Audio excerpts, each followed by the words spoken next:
What you can do once you realize that you started procrastinating.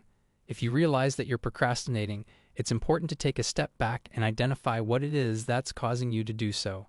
You might be feeling unmotivated or not in the mood to work on the task at hand. You might also be feeling overwhelmed by the task, which can lead to procrastination. It's important to identify what's causing your procrastination and then make a decision about how you're going to tackle it. You might decide to focus on something else for a while or break down your tasks into smaller chunks so they're more manageable. How procrastinating impacts your life. Procrastinating is a bad habit that can have a negative impact on your life. When you put off something important to do, you are less likely to complete it and more likely to be stressed. There are many ways that you can combat this issue and get back on track with your tasks. This video will explore how it affects your life and what you can do about it. About 20% of the population has a chronic tendency to put off things they really need to do. Because procrastination is essentially lying to oneself, I'll have more than enough time to finish that tomorrow, while knowing this is not the case. In this recent study, students were assigned to write 3 papers in 3 weeks. Group A did not have any strict deadlines, whereas Group B was given weekly one.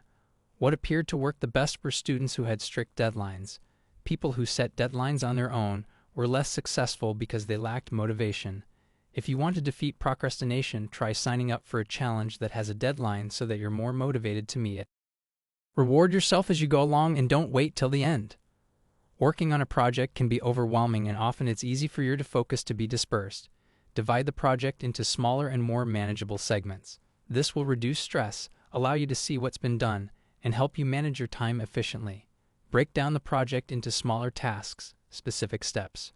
Think about what needs to get done and write down what you're going to tackle hour by hour. Starting a project can be daunting. To get through it more smoothly, try to start with the task you enjoy the most. That way, you're guaranteed to keep going. Ignore the distractions so you can focus. Final step is focusing to ignore the distractions that keep you from getting your work done. For instance, if you find yourself spending a lot of time on social media, try to remind yourself that you have better things to do, and you can always go online after you sort out your things. Some people have the ability to focus for long periods of time, whereas others find it difficult. It is important not to let your mind wander too much, as this can lead you down a rabbit hole for hours at a time.